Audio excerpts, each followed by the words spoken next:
At the time, thank you, Dr. Moulton. We are, I believe we do. So I will call us to order at 6:53. And did we, hold on, I need to pull up the agenda. Is public comment first or taking roll first? Taking roll usually goes first. Well, let's take roll and then we will call for public comment. So whenever you're ready, Madam Secretary. Sure. Arrowwood, present. Bracco, Present. Sazelski, Present. Harlos, Present. Latham, Here. Martin, Present. Molman. Here. Rowlett, Here. Rufo, Mike Rufo, okay, Mike Seebeck, Yo. okay, Mike Rufo. Madam Chair, Mike Rufo is not here, so Dr. Chuck Moulton would take his place as alternate one.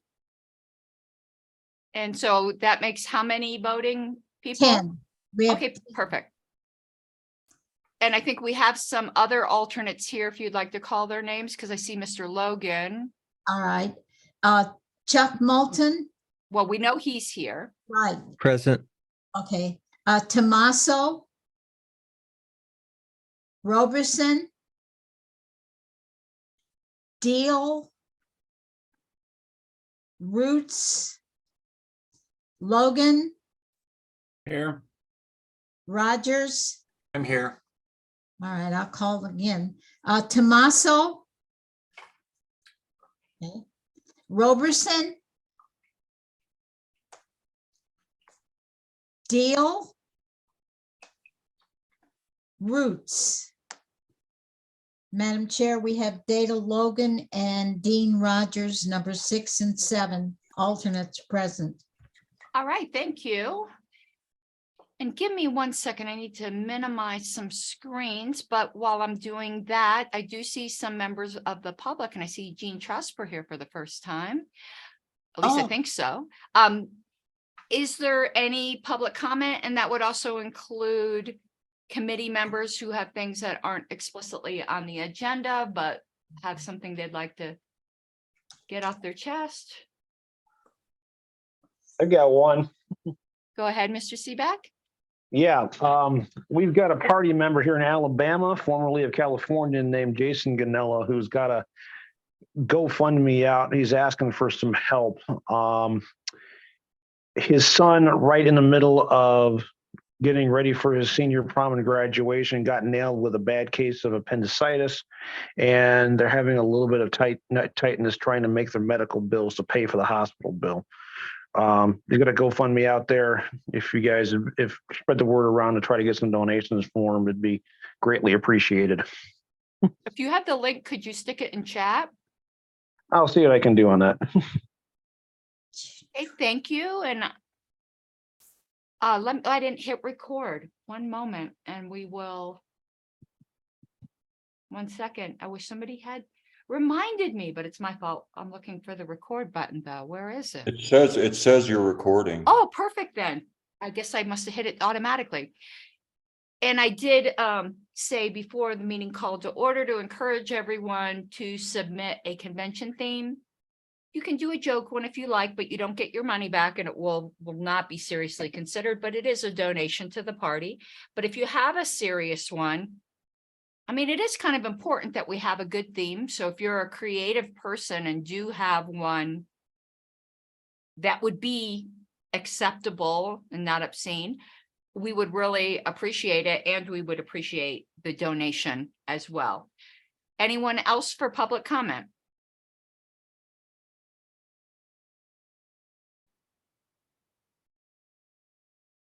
I just threw the link in the chat. I see it. Thank you. Also, I wish there was a way like on like my streaming program where you could put comments on the screen, because the chat doesn't appear during the recording. But if anyone watching the recording is interested, if you could get in touch with Mike Seebeck, you can send an email to secretary@lp.org and I'll forward it to him. And he can get you in touch for this fundraiser.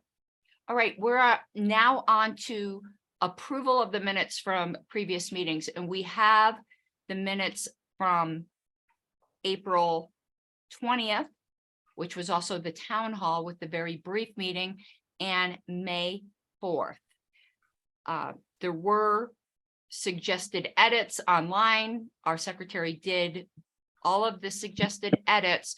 So I'm going to ask if there's any objection to approving both sets of those minutes.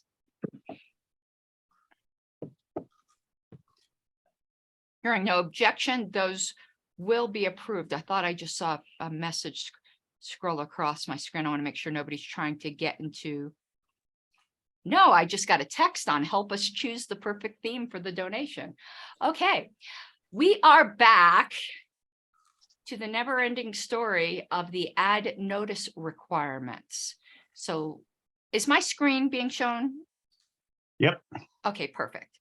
So Could zoom in a little bit though. I'll do that once we pull this up. And I will make it larger, I think. Okay. There we go. And I know I made a note on here as to where we were at. Hold on. Mr. Latham is coming back. It looks like he got booted. I need to make this a little smaller because I can't.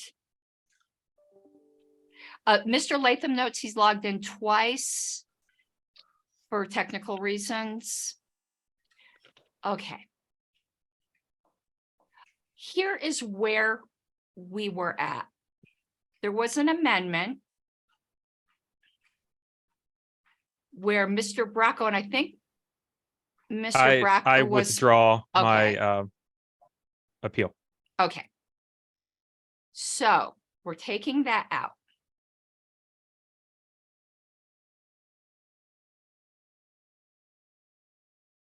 Does anyone remember why I had these highlights here? I know why the highlights were there for the alternative amendment of language. Because we finished voting on these. I'm taking those highlights off. I think I meant to do that. So to get everyone oriented, this is where we are at. I keep ending with a preposition and it's bothering me. The blue language and the red strike through is the current proposal. The alternative amendment language, one second here. Article from these bylaws may be amended.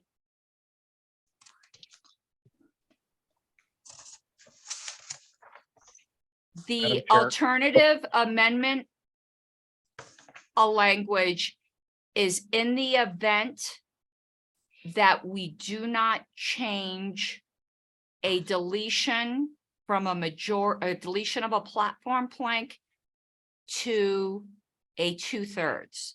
So number 2 and 3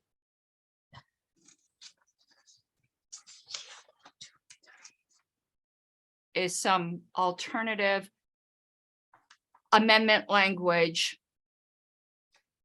We're going to deal with that last because I think that ends up conflicting with some things that we've already passed. We haven't dealt with this alternative amendment language yet. So forget the highlighted. What we are dealing with right now is the blue and red language, which is presuming that the platform deletions will require a 2/3 vote. We will need to come up with alternative language that's in conformity with whatever we pass if it ends up being a majority vote. I'm just scrolling down. I do see Mr. Bracco, who I said I would call upon first. Okay, Mr. Bracco. So I think there's no amendment on the floor at the moment, right? There is not. So we are, for this purpose right now, we're ignoring that, that highlighted section, the alternative, Correct. okay, Because it was dependent in mirroring some of the language of the original amendment, which we've changed. So so, this is what I suggest, if you don't mind, Mr. Bracco, and the committee can disagree. I would suggest we decide and pass or not pass a proposal of some primary language. If we don't pass anything, then alternative language becomes moot because we have no proposal. If we do pass a proposal, then I suggest we work on the alternative language for the contingency of a majority vote required for deletions only. so, I kind of have done that, but if we're operating on the assumption of deletions are still majority, all that stuff, then if you could please open up, I believe in the agenda it is the link labeled substitution E fails. Okay, one moment. So the first of the two. I think this would be the equivalent of, oh, let's see if you. Well, can we do? It seems like my primary proposal is assuming that substitute E passes. Okay. Can we do yours if substitute E passes first? Sure. So then that would be the other one. There is, if you could keep open both, there Okay, is actually a little bit of language from, because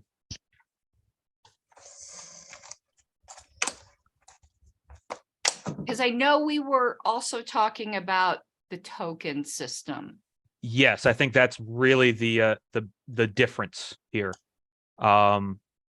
And I want to make these consistent. I think something needs to get moved over from the E fails to the E passes. I think there's some language that I need to add. Okay, where would Before you like making me it. to go first, Mr. Bracco? So within the E fails, it is Article 17 to C. Article 17. Two. It should be the C. one, the Right biggest there. purple block.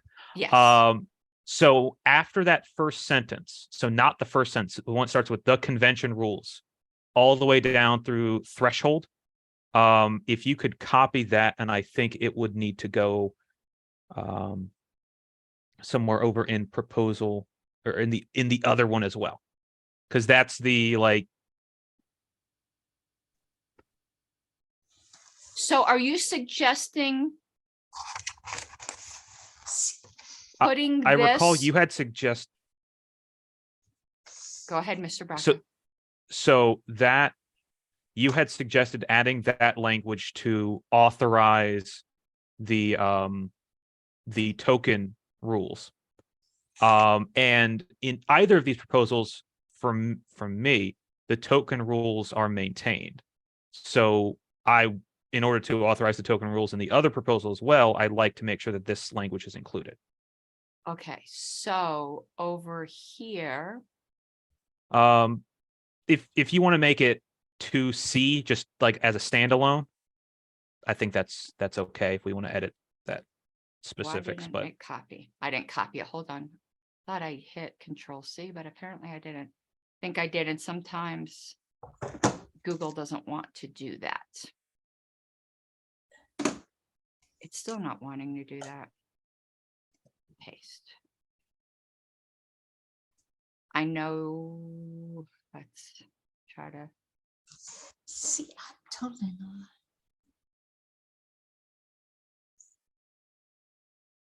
Two C is, we're just gonna leave it like this. That's fine. That's fine. So I'd like to move this version as a substitute. Is it Well- okay if I were to speak to this at this time? Would it be entirely a substitute though? How different? Where does this differ? The wording differs a lot more than the actual function. I think in terms of function, the difference is just that the platform token voting is the same, but the wording is a bit more different than that. So I don't know what the correct categorization is, whether this is Let me, an amendment or substitute. if the committee would indulge me one moment. Here is the language that we've been working on. So we've got 1, and now we're going to 2, correct? Mhm. And your 2 has an ABC rather than it just being one sentence. So you're Yes. not actually doing a substitute for the entire proposal. If I understand you correctly, you are wanting to strike my entire section 2 and insert your entire section 2 with its subparts. Yes, but then there's one other change in, I believe it's Rule 5. Can we do them separately? I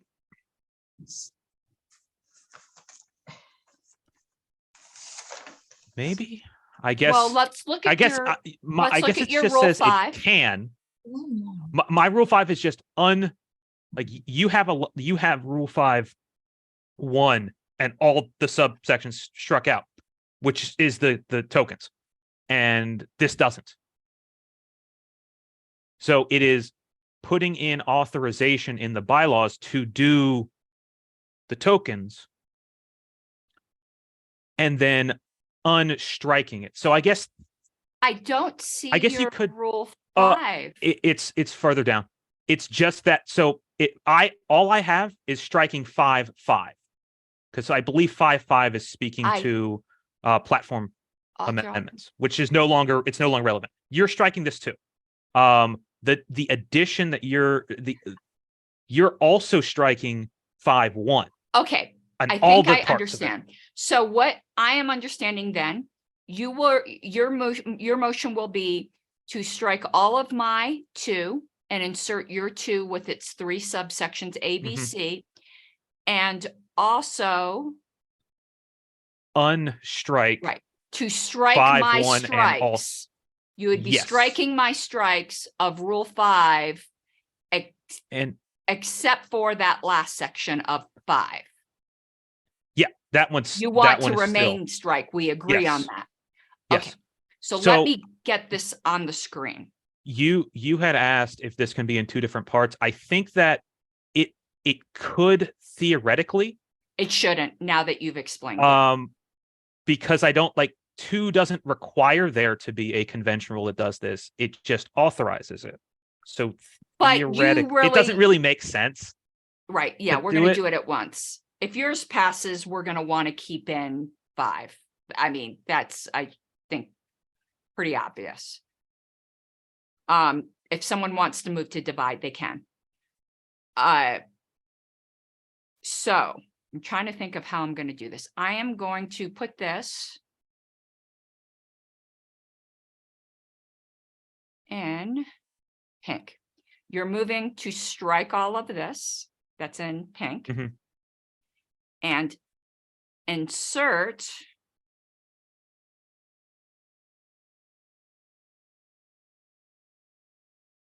I know it says 1, it's the Yeah. numbering thing. You want to insert what's in green. And then you want to put all of this back in, Yes. which is no change of language. It's our current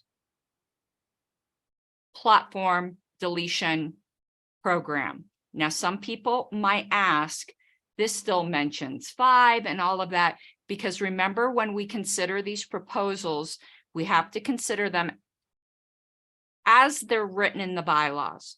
I anticipate that probably the last month, potentially the last 2 months of this committee is going to be squaring the circle, or I mean, circling the square, whatever is the proper analogy, of various proposals that we passed that are going to be need to be arranged in a certain order with alternatives depending upon if one or the other passes. By the time we get to that point and we've gone through a member survey, multiple town halls, we might even be withdrawing some of our proposals. That is part of the last work of the committee, so don't stress about this now. Mr. Bracco adding first, my proposal to strike this will be to strike the language as it exists. If we end up passing that higher threshold, we decide to put that first, and then later on we move to strike, it will be to strike that new language. If we don't do it first, and my proposal here passes and we strike it, that will render a later one moot. This report is going to be very difficult to write, but I can handle it. In Colorado, Mr. Seebeck will attest, we had a lot of dependent proposals and we were able to do it smoothly.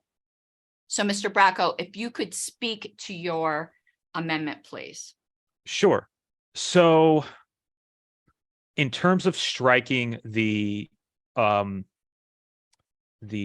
voting, I think that it distracts from the main thrust of this proposal.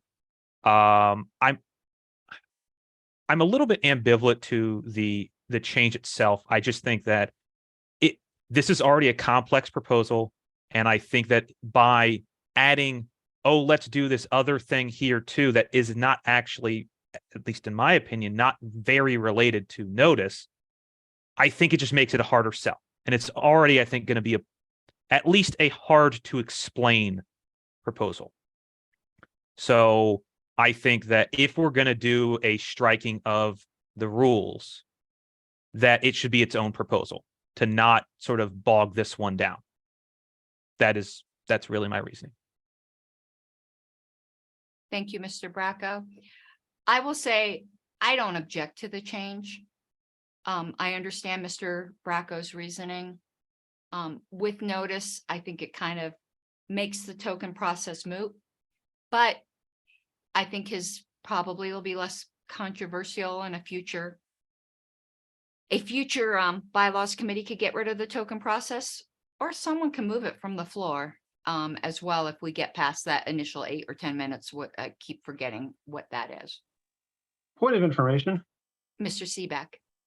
Can we restate what exactly we're trying to amend here, and is this a substitute for something else, or what? I am totally lost. Certainly. Mr. Bracco is moving to strike the, I'm going to read the language as amended. The party platform and these bylaws may be amended by the delegates at any regular convention by a 2/3 vote with prior notice, or by a 3/4 vote from the floor without prior notice. He's moving to strike that and instead put in, the party platform and these bylaws may be amended by the delegates at any regular convention, A, by a 2/3 vote with prior notice, B, by a 3/4 vote without prior notice. So far, nothing's changed except for the formatting of separating it into A and B. Here's the change. The convention rules may provide for a token process in order to delete platform planks, which eliminate notice requirements and provide for a different vote threshold. Okay, so we're striking out what's in pink and replacing it with what's in green. Yes, I see a problem that I'm going to Yeah. let Is this- Mr. Bracco know. Is this a substitute for anything else or just It's just an What? amendment. an amendment? Okay, I think I'm clear. And what goes along with this amendment, which I'm considering a conforming amendment, it's leaving intact the current rules we have on tokens. I think Mr. Bracco sees the same problem I do. And the problem is that our current language doesn't provide for a different vote threshold.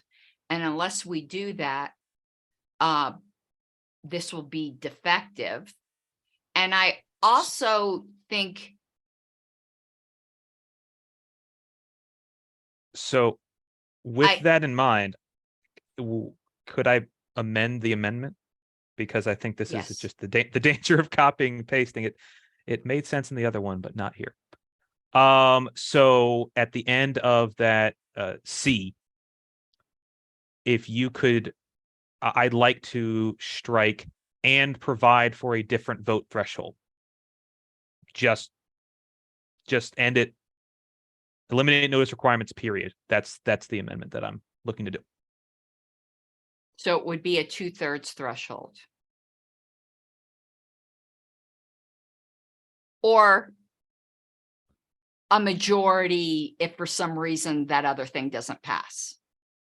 Yes, my intention is for this to be as agnostic to, I believe it was proposal E, as possible. And it ain't gonna be perfect, and that's what we're gonna have to do at the end. But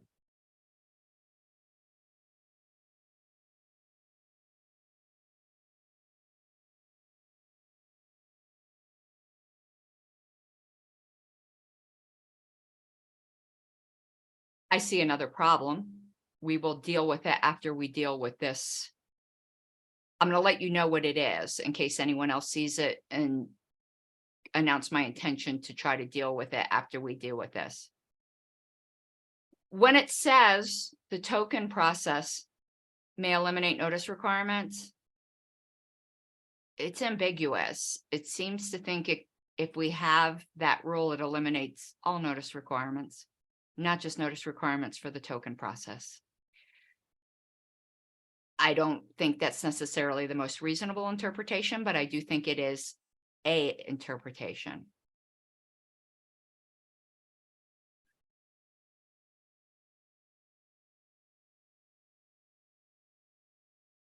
We can deal with that after we deal with this vote threshold thing. So I'm going to ask, is there any objection to the secondary, to the amendment, which strikes and provide for a different vote threshold?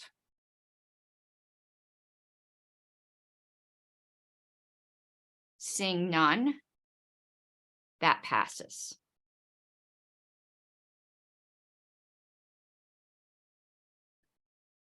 I'm thinking about how to fix the other, if Mr. Bracco has a suggestion.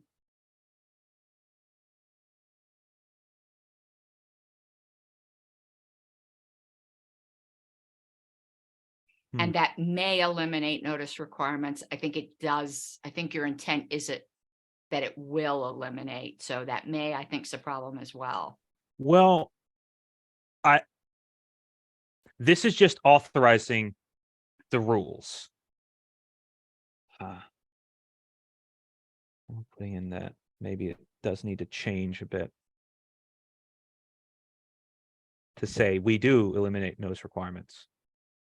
Okay, let me suggest this. I'm not Hmm. going to move it. And then I see Mr. Martin. The convention rules may provide for a token process in order to delete platform planks without prior notice.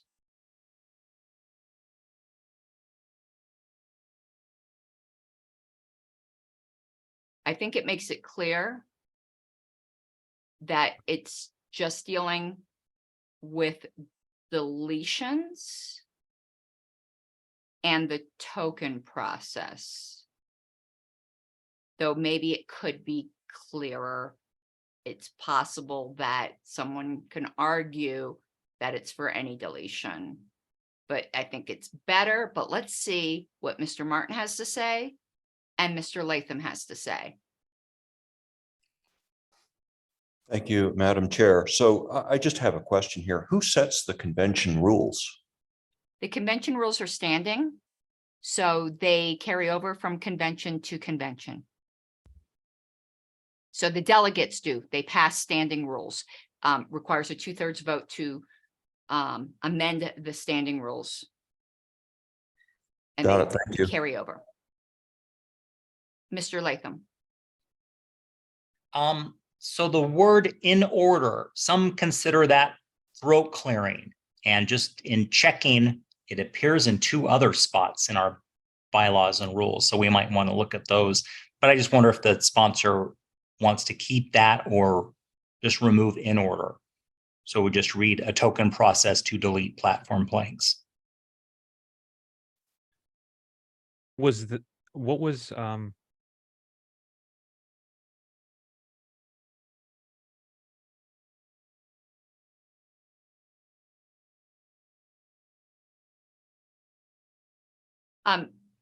Mr. Latham, there's no such thing as friendly amendments.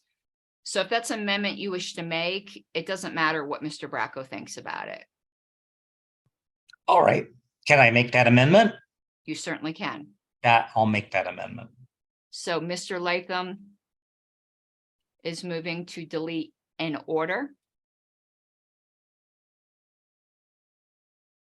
so that it would read the convention rules may provide for a token process to delete platform planks, which may eliminate notice requirements.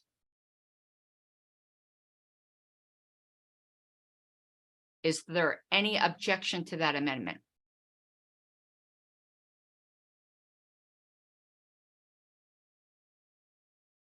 Hearing none, bye-bye.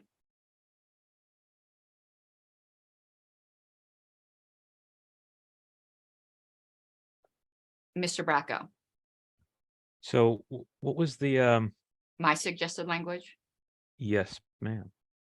would be to delete which may eliminate notice requirements and instead substitute without prior notice. So it would be the conventional rules may provide for a token process to delete platform planks without prior notice. Is that, Yes, that's okay. there's still, though, I see a problem.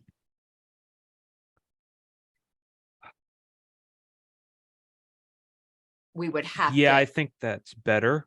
I don't, if you're gonna say that the platform or the convention rules have to actually say that, then we do eliminate notice requirements. Yeah, maybe. But I think that language is better. So it was strike which may eliminate notice requirements and insert without notice requirements. Was that what you yes, had I'm said? thinking, yes,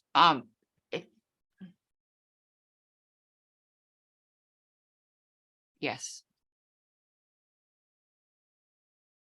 So is that the motion that you are making? Yes, please. Just so I don't have to mess. Here we go. I'll take care of that.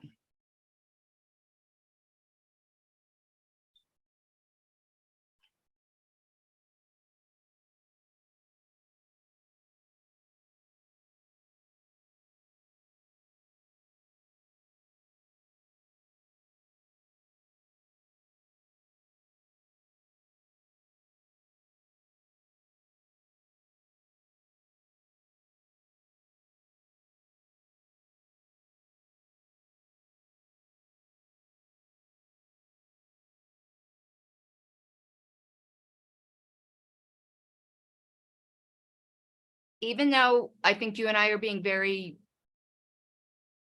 anal by saying that then the rule is going to have to mention notice, I think it's somewhat self-apparent that there can't be notice since people don't get their tokens until the convention. I think this does it. but Mr. Bracco. Your hand's still raised. Sorry. That's an artifact.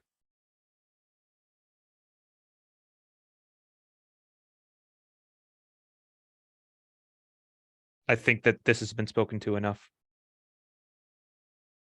Is there any objection to the amendment, which will strike, which may eliminate notice requirements and insert without notice requirements so that it will read, the convention rules may provide for a token process to delete platform planks without notice requirements?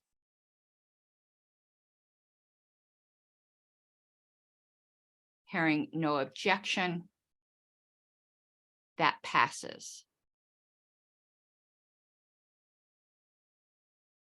This is really bugging me, and I don't think I can fix it. I can't. It's just going to have to bug me.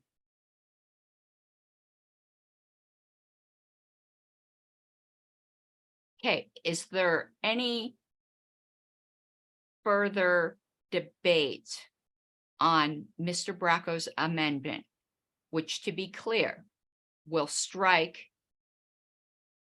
the pink highlighted, which was the original proposals, number 2. I know this says number 1. It is going to be, in fact, number 2 if it passes. And it will also reinsert the language that already exists, however it exists at the time that this proposal is heard, on tokens. Is everyone clear?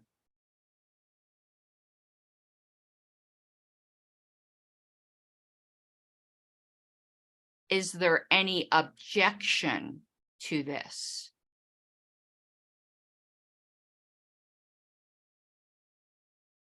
Hearing none. Let me clean this up. I'm going to try to make this 2. Let me take that red.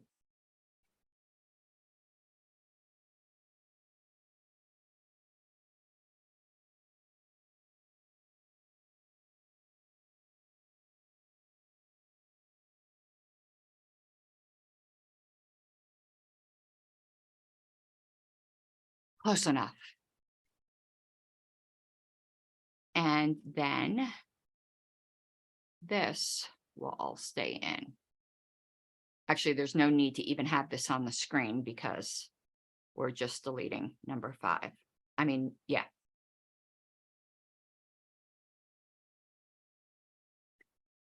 Okay, Mr. Bracco, did you have further amendments? Because I think that was the major difference. No, that was it.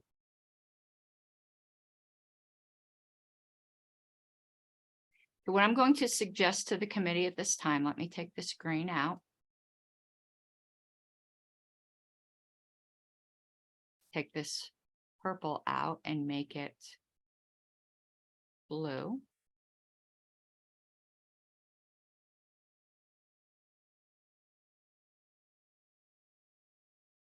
What I'm going to suggest to the committee is that we vote on this proposal with the understanding that if it passes, we are going to need to then work on alternative amendment language in the event that deletions remain at 50%.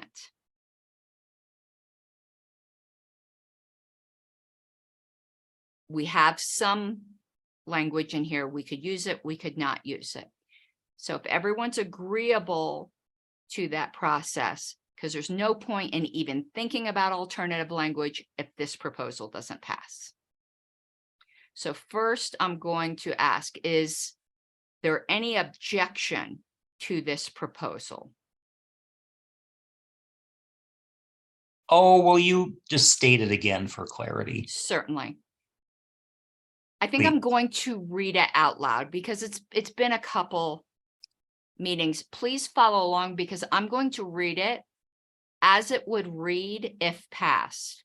I'll scroll along. Please note where it's blue and red because those are the actual changes. Article 17, amendment and notice. Number 1, notice of proposed amendments. Subsection A, the platform committee and the rules and bylaws committee must provide reports of their recommendations along with minority reports to the party secretary at least 35 days prior to the regular convention, which shall then be published on the party website within 5 days of receipt. I do want to put an asterisk in here. There was discussion on the list of adding the party chair to this, which if someone wants to do that before we vote, I'll recognize you because I know with 2 weeks between meetings, we forget about this sort of thing. Subsection B, any party sustaining member may submit to the party secretary proposals to amend either the platform or these bylaws, provided they are signed by 50 sustaining members at the time of proposal submission and provided to the party secretary no later than 60 days prior to the regular convention. These proposals shall be forwarded to the respective committee chairs and published on the party website within 5 days of receipt. The committees may include recommendations on these proposals in their reports. Subsection 2, the party platform and these bylaws may be amended by the delegates at any regular convention. Subsection A, by a 2/3 vote with prior notice. B, by a 3/4 vote without prior notice. C, the convention rules may provide for a token process to delete platform planks without prior notice. The next section just got renumbered. It didn't get touched. It can't be touched with less than 7/8. I'm not going to read it. Then we would be amending Rule 1, the order of business, inserting after the Bylaws and Rules Committee report, other bylaws and rules amendments with notice.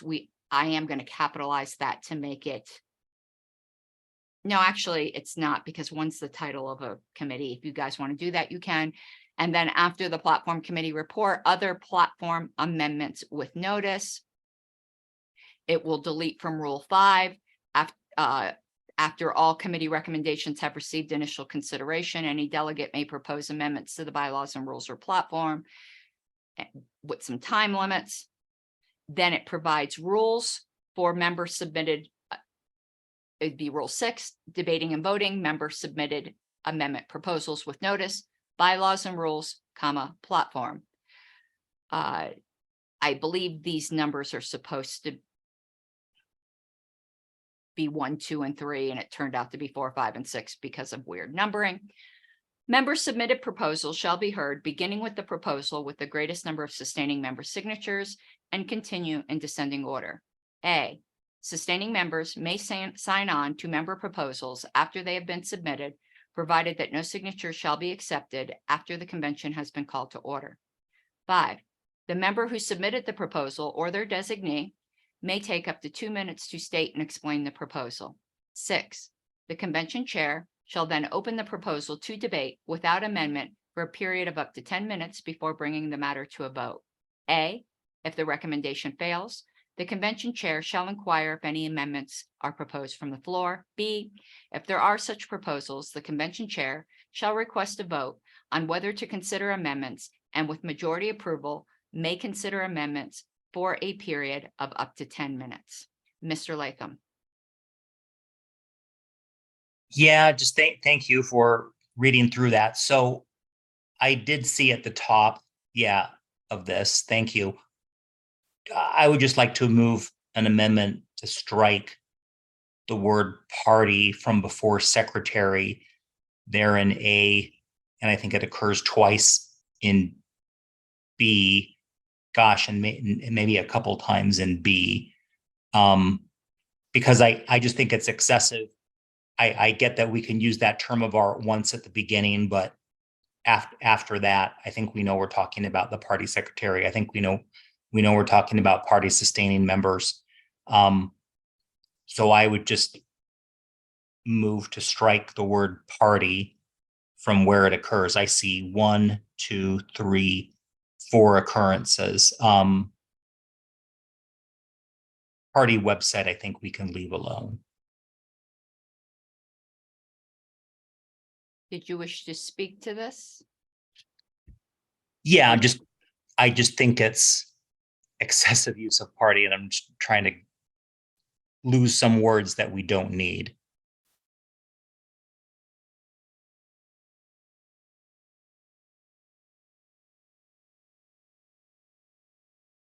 I think I got them all.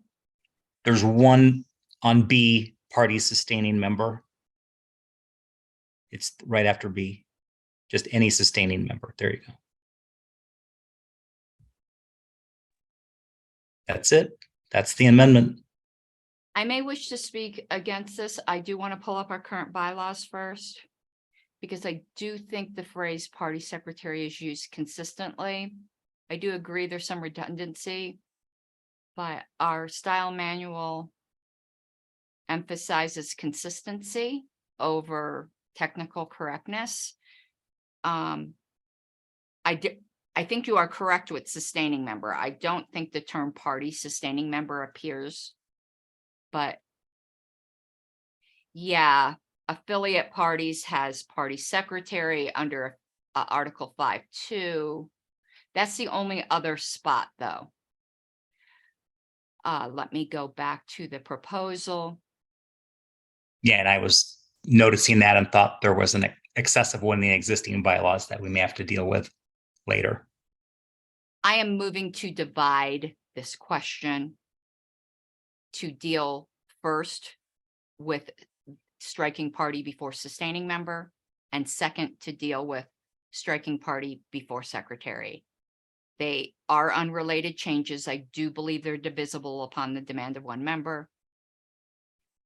Is there any objection to that pseudo ruling of the chair? Okay, we shall deal with striking party before the words sustaining member. Does anyone wish to speak for or against that amendment?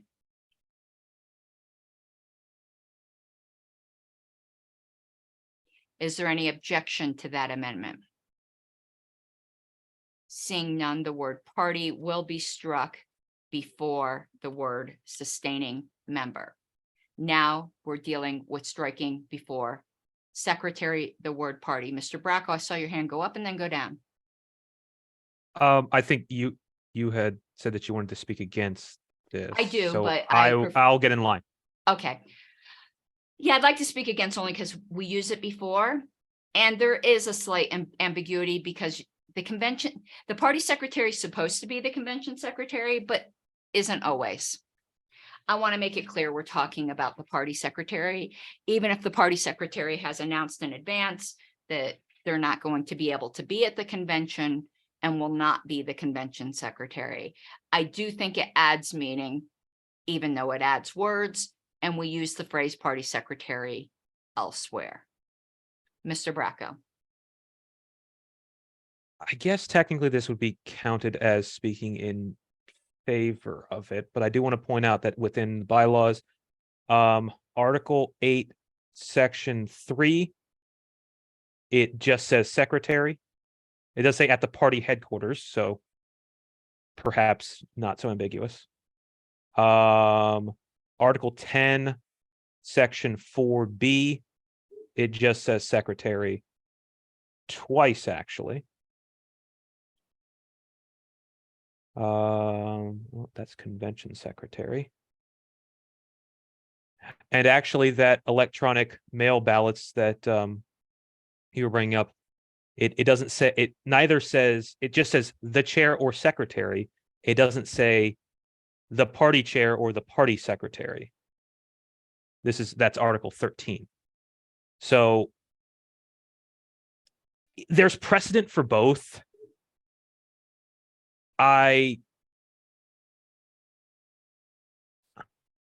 don't know.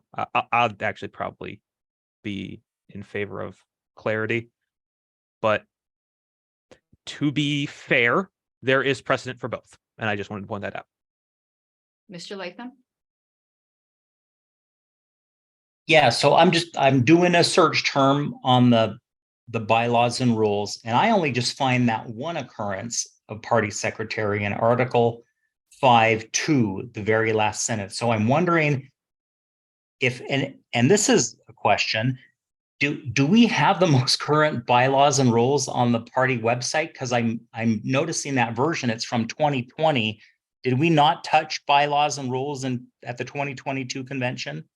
No, Paul We saying? did not touch bylaws and rules, All right, then that answers that question. and your LNC secretary is competent and does have up the most current version of the bylaws. I'm not suggesting that it would have been your mechanical or computer stuff happens. So I wouldn't, it wasn't doubting I you know. at all. It's I just was, like I was computer being stuff facetious, but happens. it is my responsibility.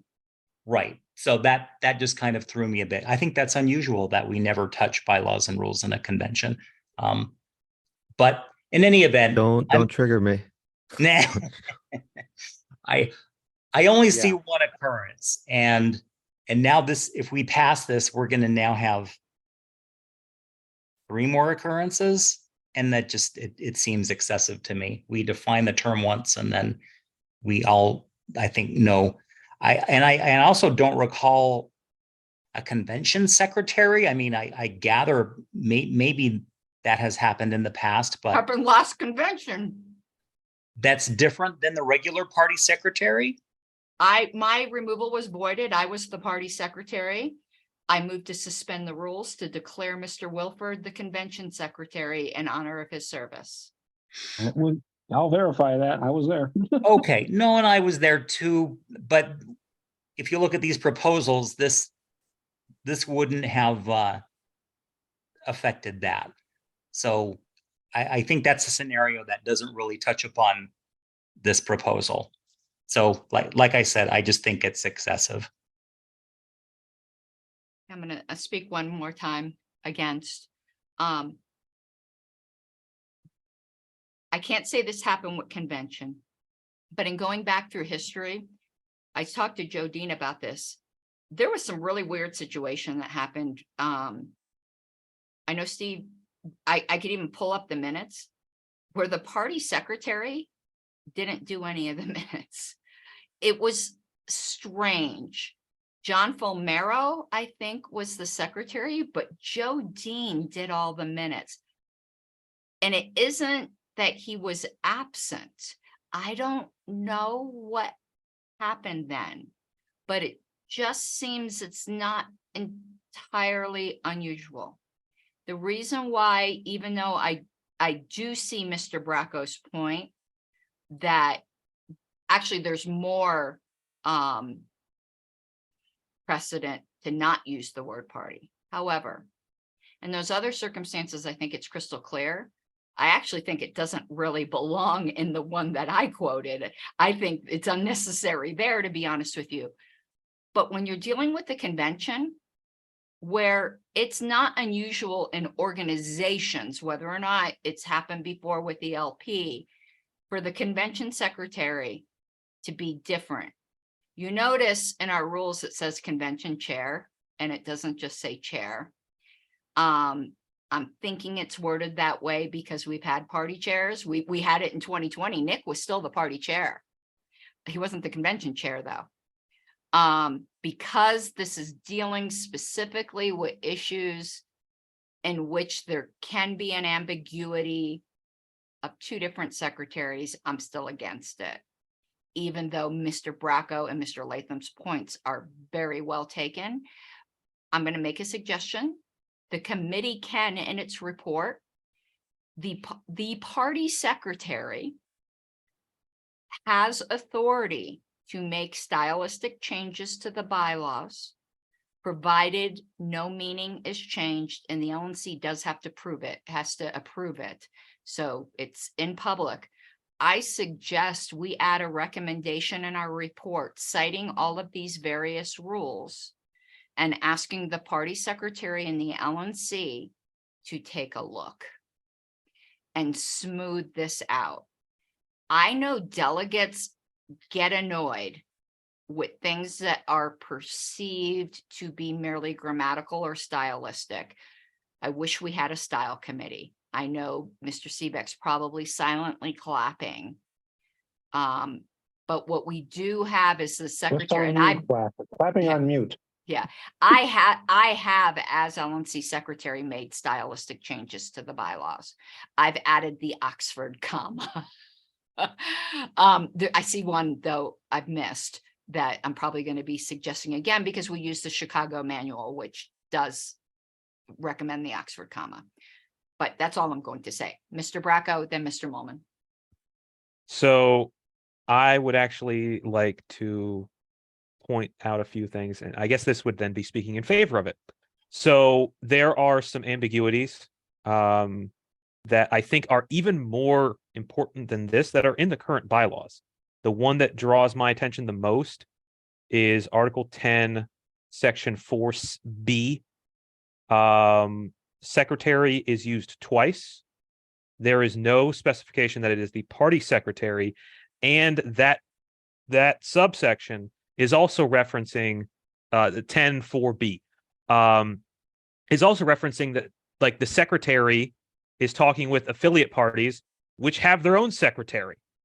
So if you're going to have any sort of case of ambiguity, that's the spot where it's going to happen. So I would say that if we must choose between the two, given that context there, I think that specificity is preferable to brevity. Thank you, Mr. Bracco. Mr. Molman. Yeah, I just wanted to point out in the previous talking, there was something about Nick not presiding at the one convention, the convention secretary versus party secretary. Article 6 makes it pretty clear. Article 6.3 and Article 6.5. The chair shall preside at all conventions. That And number is, 5. that's a bylaw in the nature of a rule which can be suspended. JJ could speak extensively to that. That was brought up last convention when there was the misguided motion to remove Whitney. That can be suspended by a 2/3 vote. I'm just noting that it says they shall be. Secretary likewise shall be and attend all meetings and party conventions. And I guess the other question I have, because I've been doing this for a long time, but I don't remember until very recent times hearing the ability to suspend a bylaw when it's in the nature of a rule of order. That previously, if it was a bylaw, it was a bylaw. It was a bylaw. Was my understanding, and I guess I'm just trying to understand, when did that happen? Was there a reinterpretation that occurred? Was it just that we never did this? Like, I literally don't understand bylaws being able to be suspended unless that was like a new 12th edition thing, or I don't know. I'm just looking for clarification on that, I guess, generally. I'm more than willing to get that to you. 1 second here.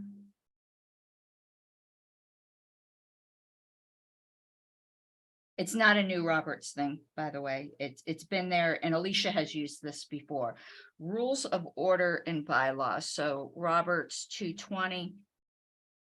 It's, again, this isn't new. I can't say it was in the original, but it was certainly in the past 2 editions, which are the ones that I am familiar with.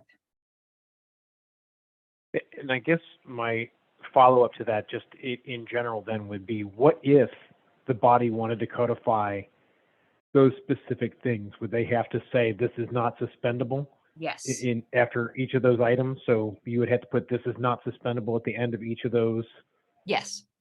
or perhaps at the higher level heading, the following is not suspendable.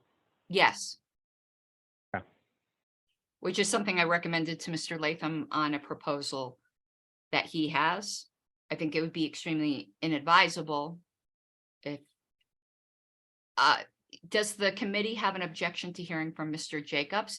I will preface this with saying that Mr. Jacobs interprets rules of order and the bylaws a bit more broadly than I do, but he and I are in agreement on this one. Mr. Jacobs. Thank you, Madam Chair. Can you hear me? Yes, sir. Yes, I can start off by saying, and I noted this in chat, this occurred beginning in the 4th edition of Robert in 1915. It has been around for quite a while. I would say that a rule of order by definition deals with the transaction of business within a meeting or the duties of the officers thereunto. So the secretary taking minutes would be a rule in the nature of a rule of order and could be suspended.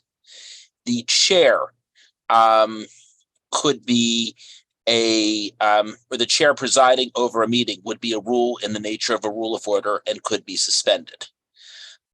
Anything that deals with transaction of business. There are some rules even that deal with the transaction of business that cannot be suspended. I will note that while I might have a little bit of a broader view than Ms. Harlos, my view is not quite as broad as one of the authorship teams, who I have concluded that it is not possible, for example, to suspend the rules, to suspend a rule that is required, that does deal with the transaction of business, but is required to be placed into the bylaws. At least one member of the authorship team has said, yeah, you can do that in certain cases, though several others have said in the past, or have indicated, I should say in the past, no, you can't. So if anything, I tend to be a little bit more conservative than some other mainstream parliamentarians. But on this particular issue, Mr. Jacobs, on the chair and the secretary, I don't think there's any parliamentarians who would disagree that this is. No, there would not be. That is very clearly a rule in the nature of a rule of Yeah. order. And This Robert, is a very actually, conservative interpretation. yes. One other thing would be a vote, which I think has come up, would be a vote requirement. In theory, if you require a 2/3 Can vote. we not get into more than? Okay, Thank you. okay. Mr. Bracco. So this talk of bylaws in the nature of a rule of order has gotten me thinking. And I guess this would be a parliamentary inquiry. The requirements that we have in the proposal within 1A and 1B, that the party secretary does this, the party secretary does that, and there's been concern of what happens about a road secretary. Is the party secretary doing those things versus somebody else doing those things? Is that a bylaw in the nature of a rule of order? The party secretary can designate that, and the LNC can suspend that to have the notice be sent to somebody else, but they would have to make the arrangement so that whatever email address there is for the secretary goes to this other person. It's a function rather than a person. Right now, I'm both the Okay. secretary and the function. But if I were sick, there would be a secretary pro tem. They're not the actual party secretary, but they're serving the functions of the secretary.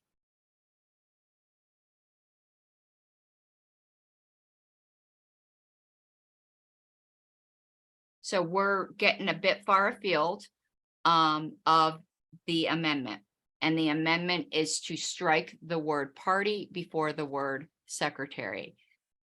Is there any further debate?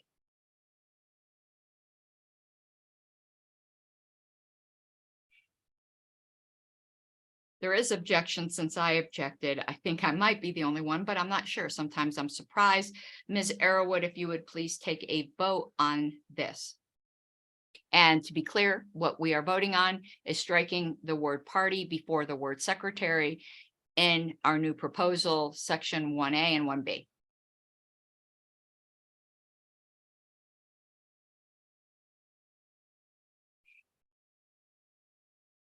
Mr. Martin, did you have a question before the vote? Yeah, so a yes vote would strike the word party. Yes, sir. Got it. Thank you. Okay, Ms. Arrowood.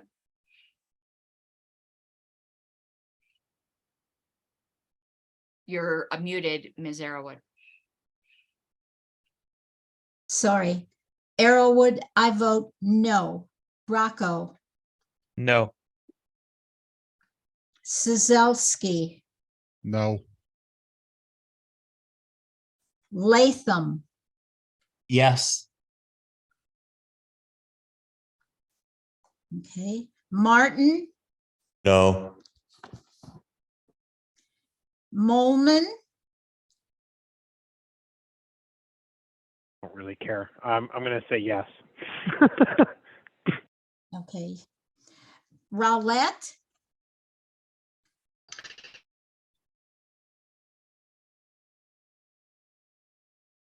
I think you're muted, Mr. Rowlett. Sorry, I vote no. Okay. Dr. Chuck Moulton, I vote yes. Mike Seebeck, Nope.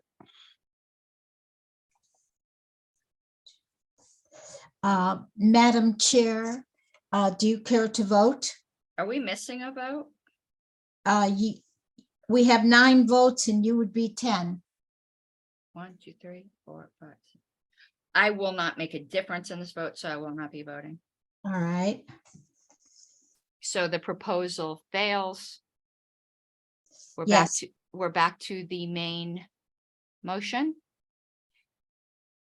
Are there any further amendments or debate?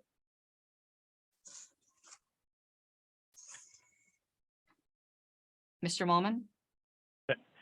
Yes, Madam Chair. I was wondering, would it be out of line for me to ask if Mr. Logan, I believe he's the next alternate in line, or whoever that would be, would not mind taking over for the remainder of the debate on this particular item? It would, It would be Data Logan, sir. are Yeah, you ready. leaving? It's more that I'm not leaving, but I'm distracted and I'm not able to fully pay attention to this. So he'll I take your apologize. vote as well? Yes. That would be Yes. appropriate. Because he already gets to debate. But if you're Right, as long as transferring your vote, As long as he's willing to take it. I mean, if he's also busy, then it doesn't really matter. there's but- Mr. Rogers if Mr. Logan is not available. Okay, then that's Mr. perfect. As Logan? long as there's somebody. No, I'm here and ready. Okay. Mr. Molman, Right. just pipe in when you're ready to retake your vote if you are. Yeah, that's fine. It probably will not be, I hope we get this finished tonight. So it probably won't be this item. Okay, thank hope. you. Thank you, Mr. Molman. Is there any further debate on this proposal?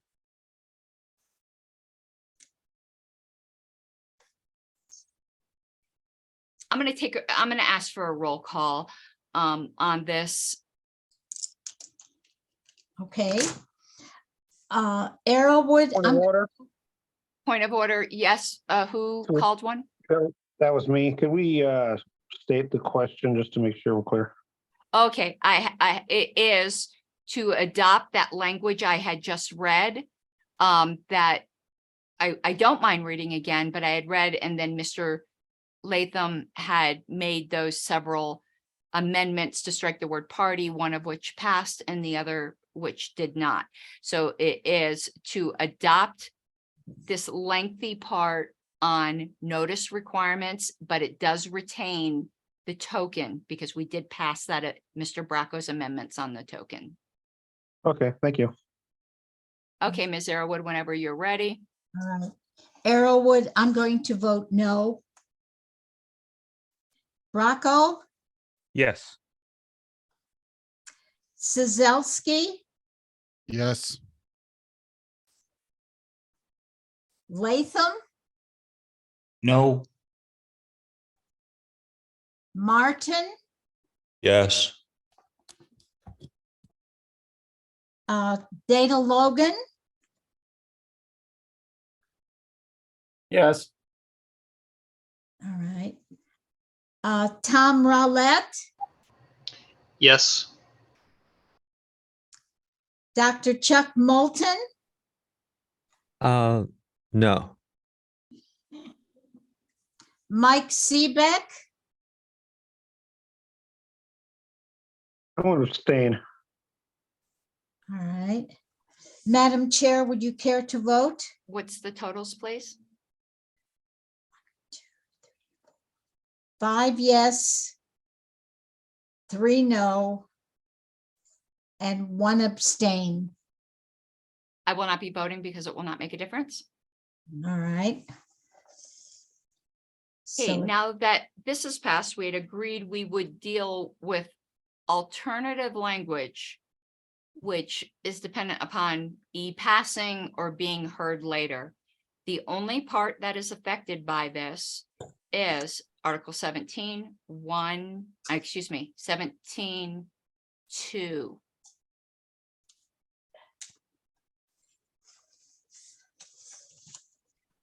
So I'm looking at my language, which Mr. Bracco has changed, so we're going to need to work on this a little bit.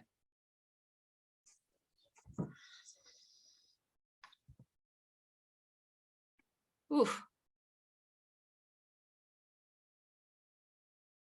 Does anyone have any suggestions?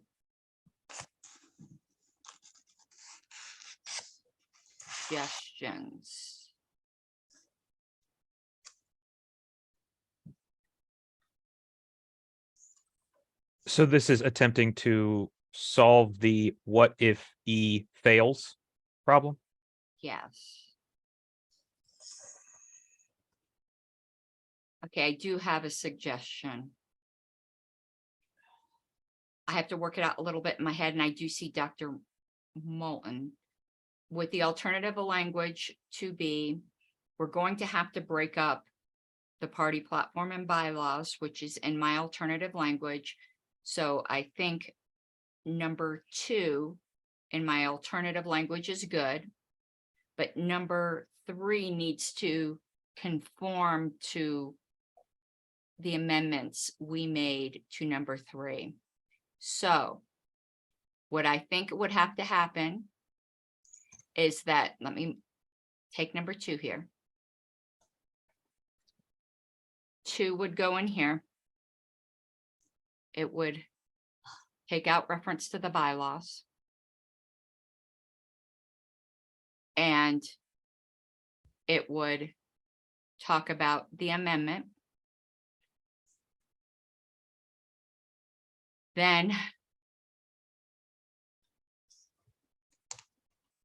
there would be number 3, which would take this language. Any platform plank may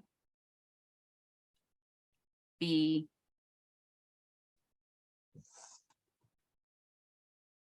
deleted by the delegates at any earlier convention.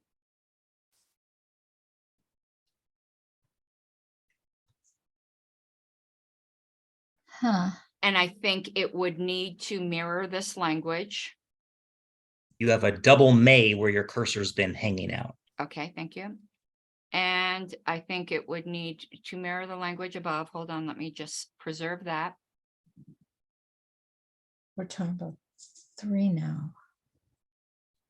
And this would say by a majority. And I would suggest in this case that instead of 3/4, this be 2/3. But someone can make it 3/4. And this is supposed to be ABC. You know our numbering. So the alternative language would be,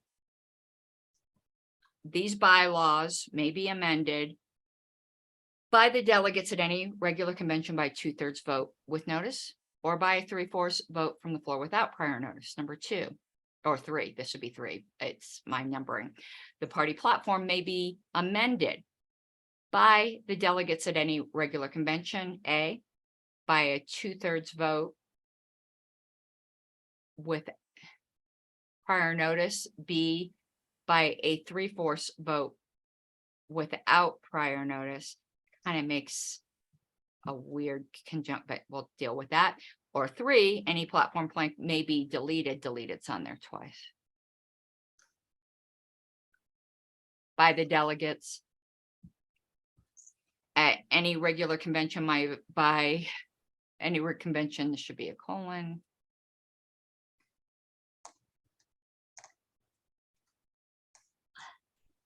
By a majority vote with prior notice, by a 2/3 vote without prior notice. C, the convention rules may provide for a token process to delete platform planks without notice requirements. I'm totally lost.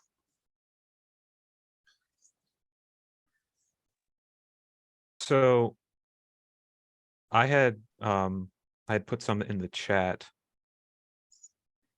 It's what's in there. What I put in the chat is mostly, it's both lifting what I had done for handling this scenario in the amendment proposals, I guess the one that didn't get heard, and then grafting on the changes to our convention rule authorization language. So this would just be slotted in. So instead of 17.2C, and then that the D in the chat there would be 17.2D. Let me try to fix this because this is just super confusing with these. This is 3. This is 4. Oops. I'm taking this out because we're not even touching this. I just put that there to show it's renumbered. Let me see if I can.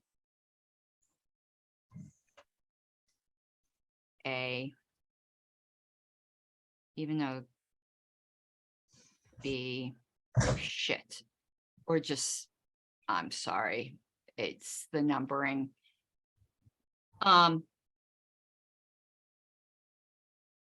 What I would suggest, Mr. Bracco, explain again, please. So if we look at the structure of Article 17.2 that we just passed, right? Yes. So just immediately above this, Yes. the language that I put into the chat would be pasted over top of 17.2C. So maybe it would be good to sort of like show this on the screen rather than having to ask everybody to visualize it. I can tell you this makes no sense to me. Because you're getting rid of notice. And that we've just passed notice requirements. This is alternative language that should only deal with threshold requirements. Your C, by a majority vote without prior notice when deleting platform planks, just undoes our notice.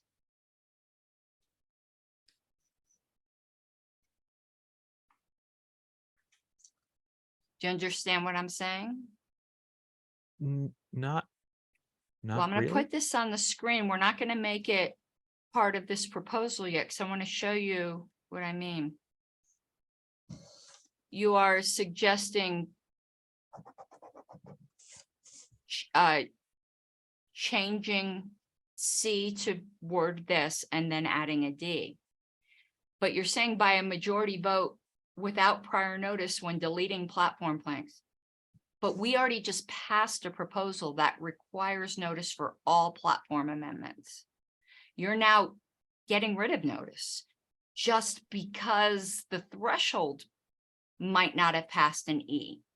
I would think that would require a reconsideration of the original proposal. This isn't an alternative proposal that is just dealing with a different threshold. It's changing notice requirements. Well, so perhaps then what needs to be added is some sort of specificity that this majority vote,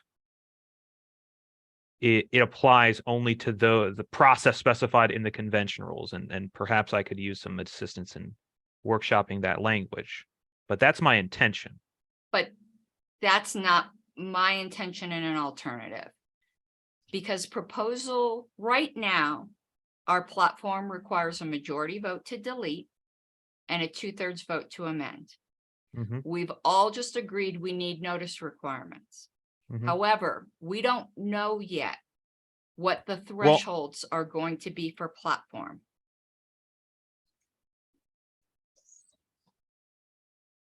So I had thought that the intention of this language was to only be heard if proposal E was to fail. Because if proposal E passes, we don't need this at all. If proposal E passes, platform and amendments will require a 2/3 vote. And we can proceed with the language that we just passed. Yes. So the language that I'm putting here is, and I thought this was sort of the entire idea of this alternative amendment language, is that this alternative is the alternative language in the event that E fails. If E fails, it has nothing to do with notice. It only has to do with threshold. I understand, but we can't use our language as written because our language as written would it failed. It's still majority, right? Right, but we're still want to make a proposal with notice and you're deleting notice. Well, again, my intention is that the deletion without notice in that section C would be applied to only the token process. So basically, it is to leave the token process unchanged. D 'Cause right says by now- 2/3. Okay, Well, that.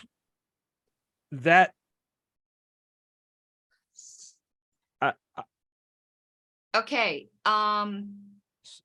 I think you don't mean without prior notice. I think what you're intending to do here for C is by a majority vote with prior notice when deleting platform planks only, the convention rules may provide for a token process to delete platform planks without notice requirements.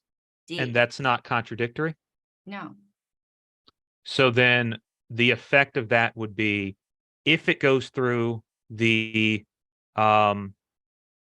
token process, it would be majority. But if somebody just I don't know, they submitted a proposal to the secretary and the secretary, well, yeah, no, I actually like your idea. what I would want- it be? I want to if put this up here. I want to get rid of this 3 again because we're not even dealing with that. And I want to get rid of this D. So what you're suggesting, I like it better than mine. But I would change some wording because I think you're getting hung up on That- something. and that's fine. I'm sure that this could use some workshopping. My intention is to change as little as possible. Like basically have the rules be the same. Like the language from C, that second sentence of C, is the exact same. No, but you're adding a I sentence. intend that. That's intended. Well, because we would only be looking at this if E fails, meaning that Right. the platform planks or deletion, I guess, deletion in general, or I don't know, what is the rule now? No, Anyway, I think what you're current process. Right. I actually think what you're saying, the alternative language will be if we maintain a majority vote to delete is the party platform and these bylaws may be amended by the delegates at any regular convention by a 2/3 vote with prior notice, by a 3/4 vote without prior notice, by a majority vote with prior notice when deleting platform planks only. I think we should actually add a however, the convention rules, but it doesn't matter, that however could be filler. The convention rules may provide for a token process to delete platform planks without notice requirements. D, by a 2/3 vote without prior notice when deleting platform planks only. I actually think that's pretty clear. So 3 scenarios, someone who wants to delete a platform plank. One is they get the votes with tokens. Under that language, it would be majority. 2, they Correct. submit a proposal with 50 signatures to the secretary, not as token, like forget token. Yep, that would be a majority. That's also majority. Yes. And then they show up on convention day, and just feel like it. They get the vote to suspend the rules, and okay, I guess go They ahead don't and need to delete with suspend the 2/3. rules because this isn't allowed. They would have to Oh, no, suspend it the would rules be for a it to be suspended rules. heard, Yeah, right? Yeah, you're correct. You're correct. And it would be a 2/3 vote. Yeah. I like your language better than mine. I think it's cleaner.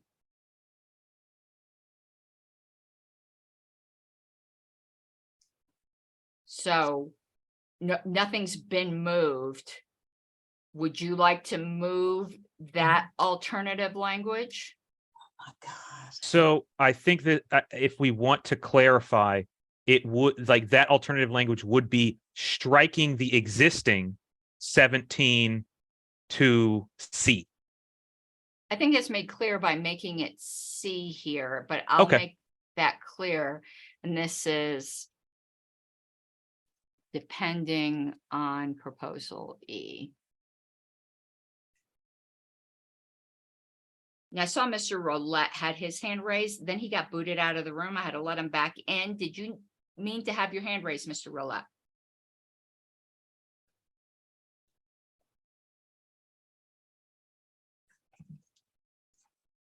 If you think you're talking, you're muted. I don't know if you're having technical problems.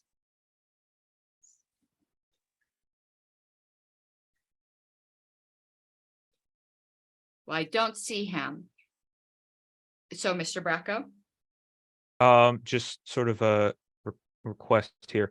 Could you alternative amendment language depending on the failure of proposal E? The failure to hear proposal E. The reason why I put depending on proposal E, because proposal E may be heard later. And we may end up having alternative language. Or This isn't official. This is just explanatory notes. So I wouldn't get so worked up over that. I think we all understand. So can we just leave it depending on proposal E? This isn't part of our proposal. This Okay, is just my little title. I just want to make it because it kind of sounds like it's depending on proposal E passing, when in fact it's the opposite, or not yet being heard, whichever. Right. It Either- depends upon the disposition of proposal E, Okay. whether it's not heard, whether it fails. I mean, I think we all understand that. It doesn't make any sense any other way. This little title here in purple, this isn't part of our proposal. This is my explanatory language. So are you moving this alternative language? Yes, I would like to. So let me explain to everyone in case it's unclear. We've passed a bunch of stuff. If in fact the proposal E has not yet been heard, meaning that our vote threshold at the time of hearing this proposal is majority, we will instead move this alternative language for 2C and then add D. If proposal E passes and is heard before, we're just going to go with our original language. I am going to, when we order these proposals, highly suggest that we hear proposal E first, no matter what other considerations there may be, because that will really complicate things. But I think we needed to, while this was all fresh in our head, to come up with alternative language in case we needed it. I'm going to tell you that I am going to highly suggest we hear E first, so that we're not, I'm going to try to, when I'm making recommendations to the committee on ordering our report, we're going to take into consideration the survey, what members have said at town hall, our personal feelings, but I'm also going to highly suggest that one of our considerations be ease of understanding the way these are presented, to not confuse people. And hearing proposal E before this one will greatly add to it, even if proposal E is wildly unpopular in the survey.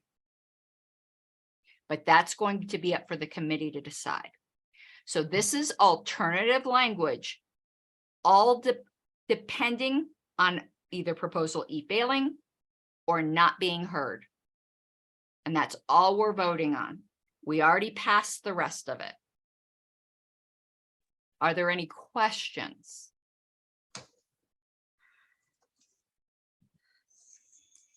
Ms. Arrowwood? All right. Arrowwood, I'm going to vote yes. Bracco, Yes. Sazelsky,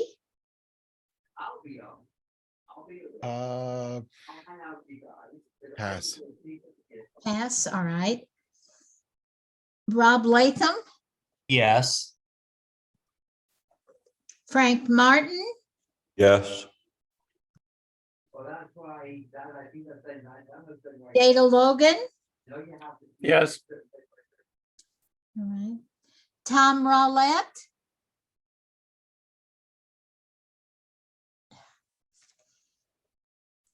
Sorry, my internet last few minutes. I'll ask him from this. I didn't hear you, Mr. Rolette.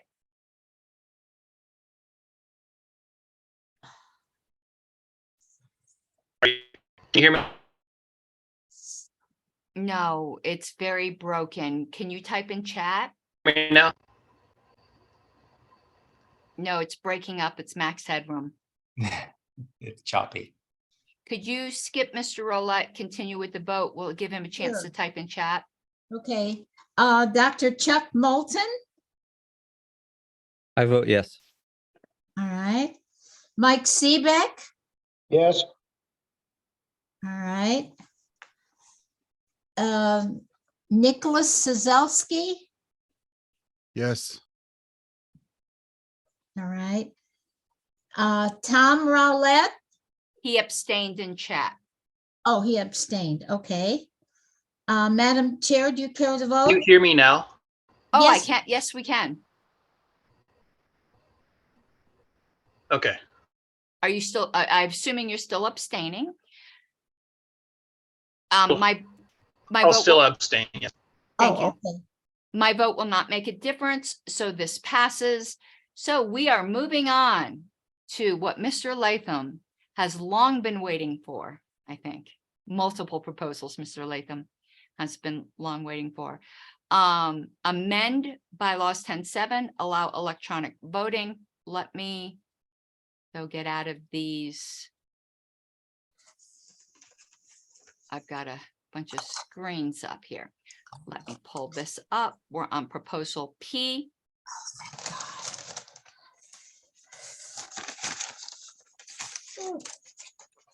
And this appears to be an amendment to Rule 3.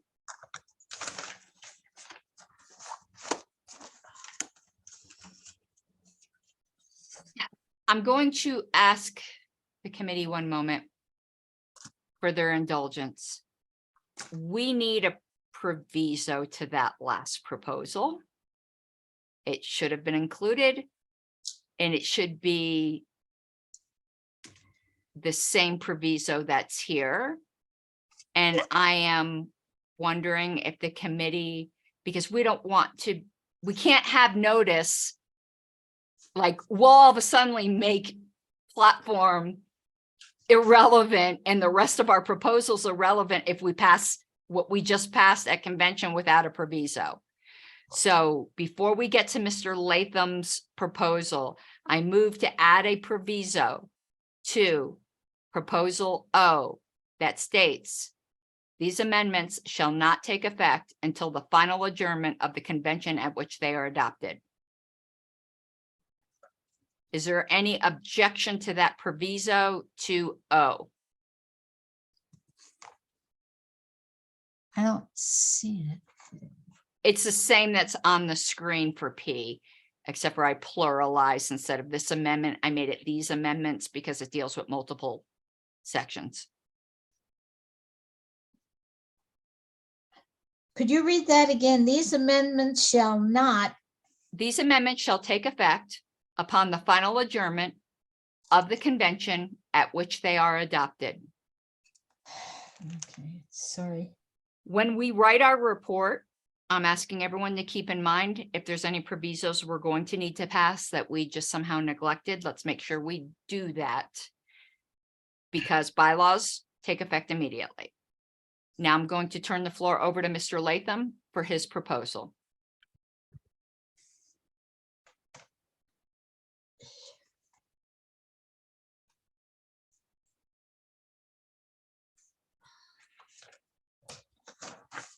Mr. Latham, if you think you're talking, you're on mute.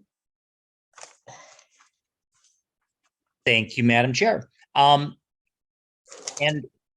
I initially heard that this changes like Article 8 or Rule 8, but you'll notice it's Rule 3. So, and it looks like My we've got- mistake if I said 8, I meant 3. Yeah. So it looks like we've got the right one up. It's matching what I have in my Word document. And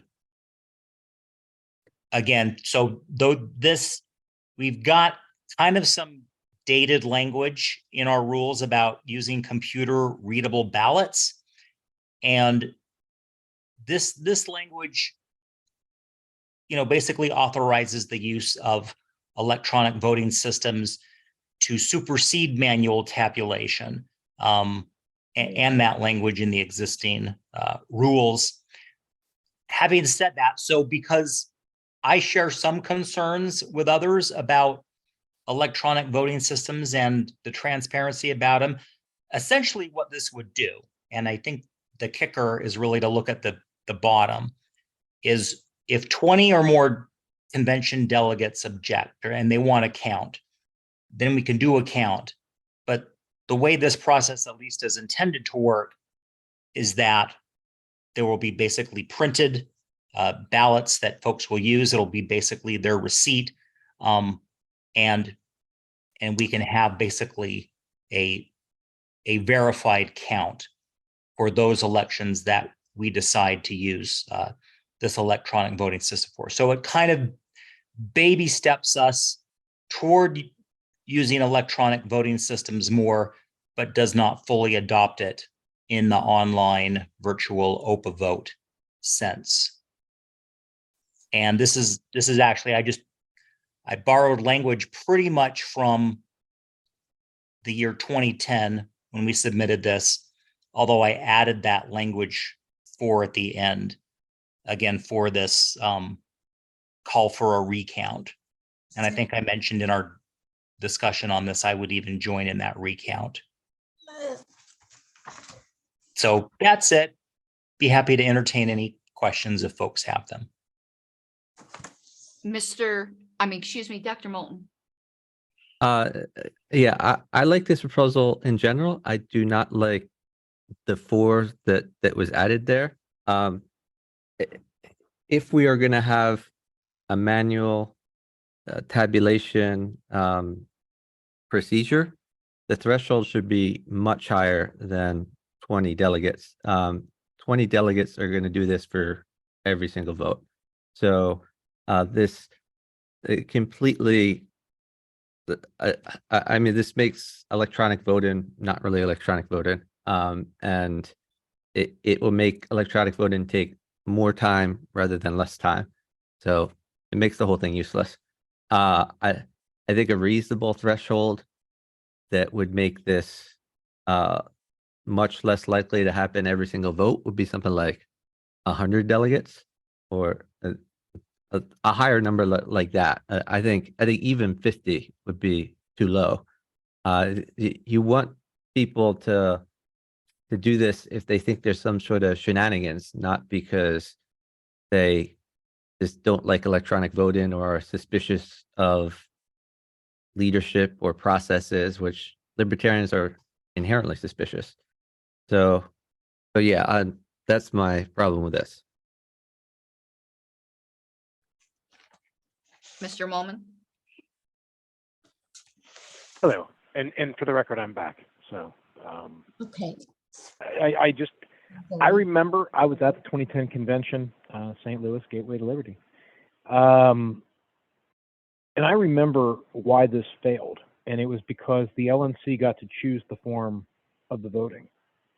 And the delegates traditionally have never trusted the LNC to do that.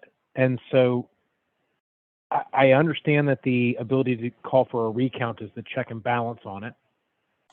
But it, in my mind, really comes down to a matter of establishing trust.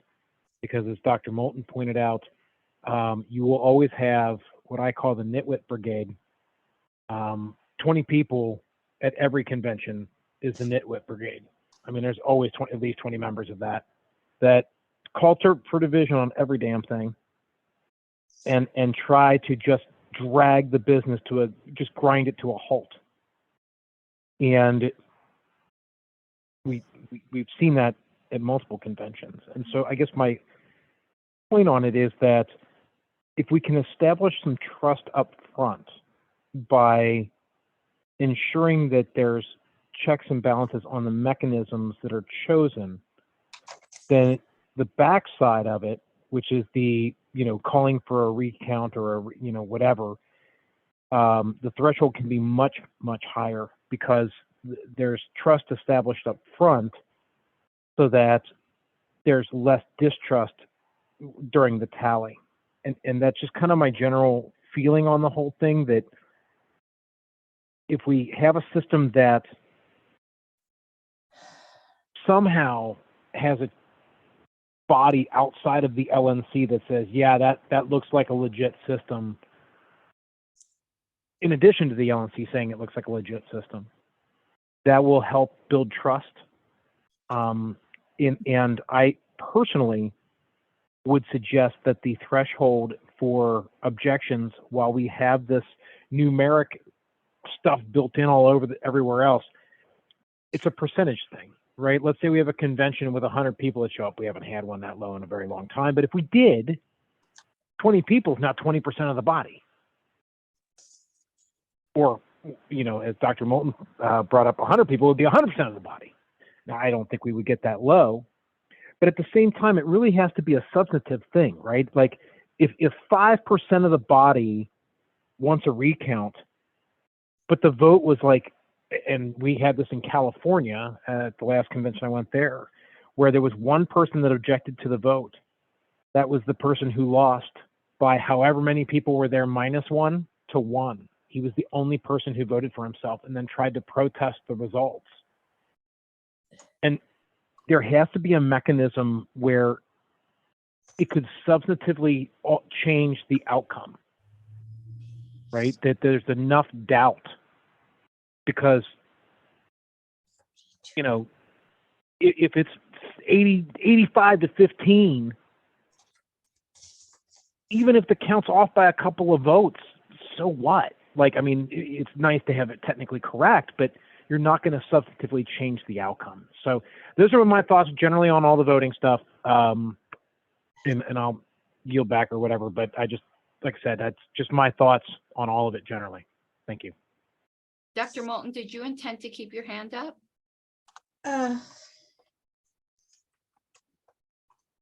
Okay, I have some thoughts. I'm not going to be making any amendments yet. I don't understand why the secretary and the credentials committee are the one to authorize this. I think that's a terrible idea. I think it needs to be the convention oversight committee.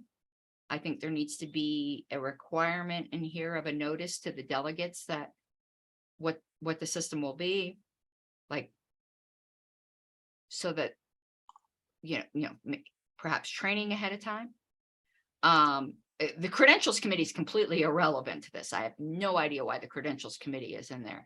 I can see kind of why the secretary would be in there, but I can tell you as secretary, I don't want that power. So, and I think this is a planning thing by the Convention Oversight Committee, not the LNC. The Convention Oversight Committee. Number 4, let me tell you what Robert says. Anyone can challenge and require a recount with a majority vote. That is what our parliamentary authority says, and I think we should just leave it at that and get rid of number 4. If a majority of people at the convention want to order a recount, they can do that now. This makes it way less than our parliamentary authority. I think a majority vote, which is already, again, part of our rules by adopting Roberts, is sufficient. So I'd really suggest that number 4 be stricken, and that my other concerns somehow be addressed. I can also tell you a problem with number 4 is it gets rid of a secret ballot. I don't like secret ballots. I'm all for getting rid of secret ballots. I'm in the minority in the Libertarian Party. We don't have secret ballots in Colorado, but just in talking with libertarians, most libertarians like the secret ballot. I don't. But number 4 also gets rid of the secret ballot. Mr. Bracco. Oh, So I guess this is just a parliamentary inquiry. how do I think you? it is. Sylvia, you are live, so we're hearing all you're talking to yourself. Okay, Mr. Bracco. I think it is 4542 in Roberts that has some like very specific requirements about electronic voting, and I would just like to ask, does this as written comply with those requirements? 1 second. I don't know how to. I don't know how to get my hand up. It says in Roberts, if the devices are to be used for an election, provision must be made to allow voters to cast write-in votes. That's at 4242. And then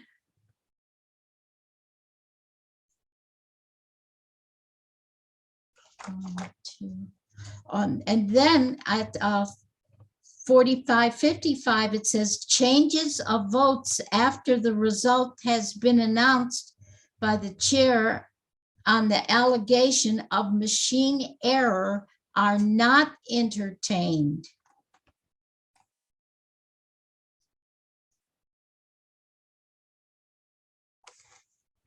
What did you just say about the machine error? Where is that?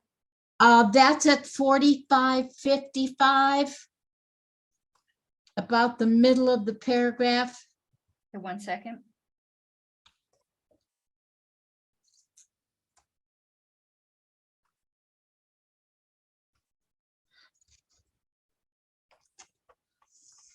And where was the?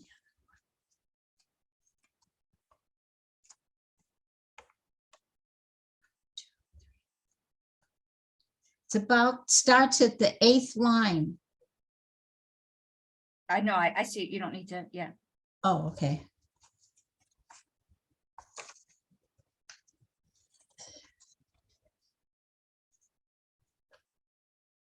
No, it says not challenges.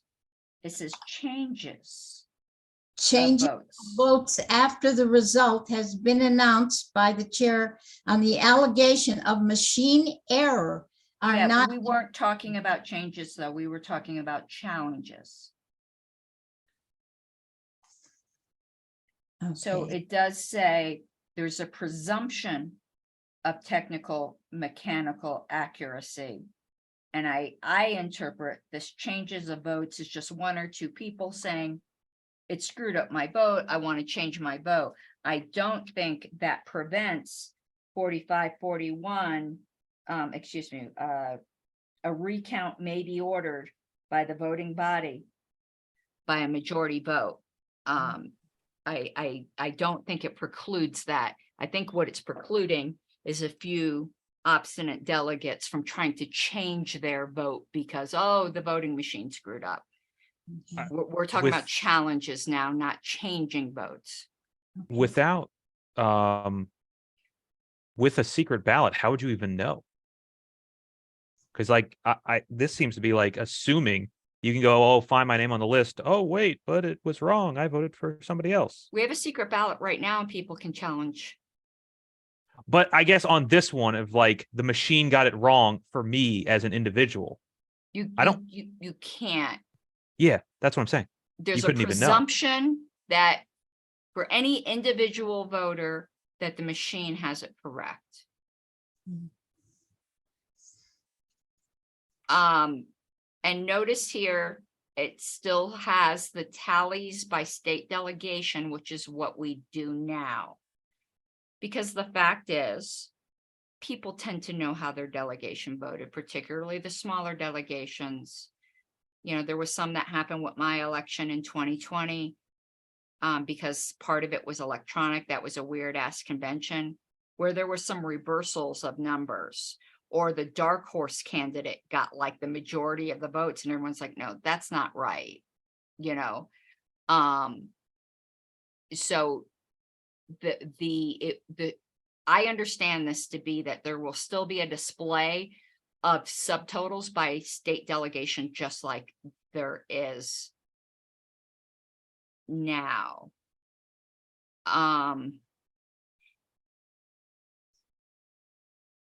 Reports listing delegates that have cast ballots from each delegation. I think that could be a problem as well.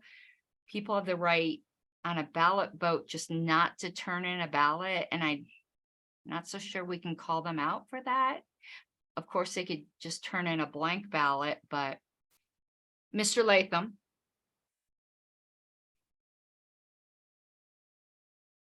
Hello. Hello. Were you just calling on me in Your hand was raised. the normal turn? Okay, no, I just thought you were Yes. going to ask me a question, but you're just calling on me in turn. Yes. Okay, I'll take my turn then. So no, I appreciate the discussion, and on raising the threshold, I'm totally supportive of that. I'm starting off very conservative on this. I am being mindful of folks who are super skeptical of electronic voting.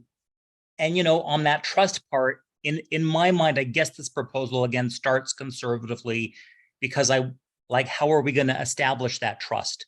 So, you know, my thinking is by just starting with a conservative process, we show them, hey, look, the recount matches the electronically tabulated result. So there's no, you know, funny business going on. I also just, you know, maybe to back up what Mr. Melman was saying about the 2010 convention, you know, and I think I posted this in the chat, but we didn't have OPA vote and we didn't have all the vendors of electronic voting that we did. I think we were flirting with using Porcupine, heaven forfend, to do this. And so that, you know, it was understandable that there was going to be a bit of skepticism. And as I think I mentioned, just maybe we were even too cutting edge, too ahead of our time at that time. And, you know, I'm one of those, if we just want to go boldly, you know, straight into electronic balloting with none of this paper receipt stuff, I totally support that. But again, I'm mindful that we might have a good chunk of folks who are not quite there. I don't know what that number is.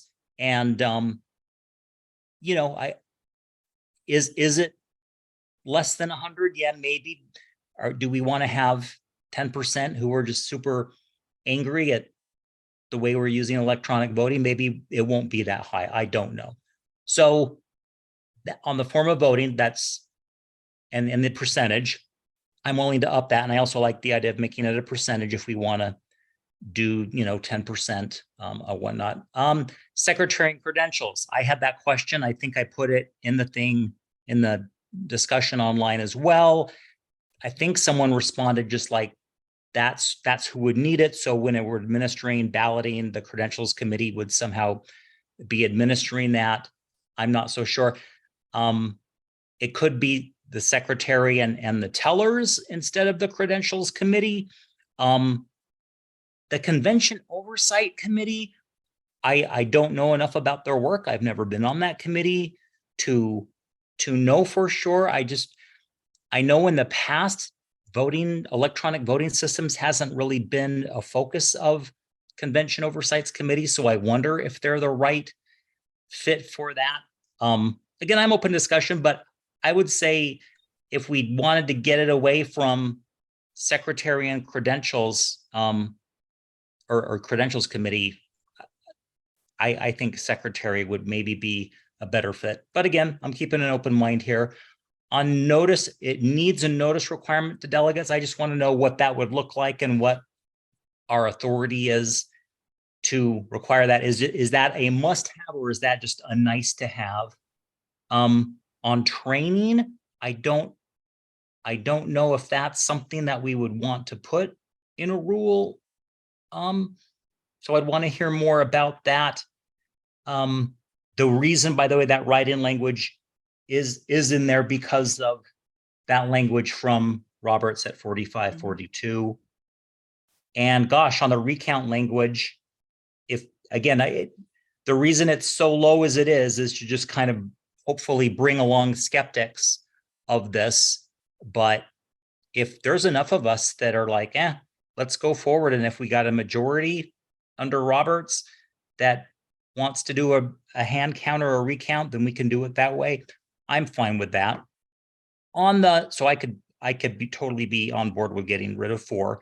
I think 4 is something, again, that's somewhat new. It's a variant on what I think was ultimately added to this proposal back from 2010. It's reworded a bit from what was back then.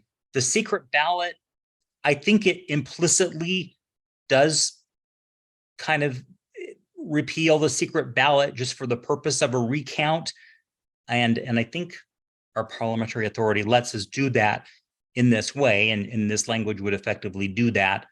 But I don't think that's, again, different than kind of what we do now, because if we were to do that kind of a situation, people would be revealing their ballots. At least, again, like I said, as a past delegation chair, I've known how my delegates voted. So I think that's good enough for this round. We are out of time. Is there a motion for extension of time? So moved for 9 minutes. There's a motion to extend for 9 minutes. Is there any objection? Objection. I object. Is the objection because you wish to amend it for more, or you don't want to extend? The objection is that I don't think that we will get through this whole proposal, so I think it would be better for us to. Okay. I just wanted to make sure there wasn't an amendment. Does anyone want to amend that motion for extension of time? Okay, Ms. Arrowood, if you would take a vote, please. Could I ask, I didn't hear who made that motion to extend. Mr. Molman did. It was me. Okay, I thought so, but I wasn't sure. All right. Arrowwood, I'm going to vote yes. Bracco, Abstain. Sizelski, Yes. Latham, I'm abstaining.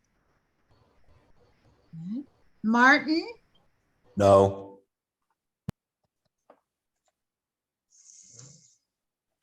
Ken Molman. Yeah. All right. Tom Rowlett, Yes. okay. Dr. Chuck Moulton, No. okay. Mike Seebeck, A tired no. okay.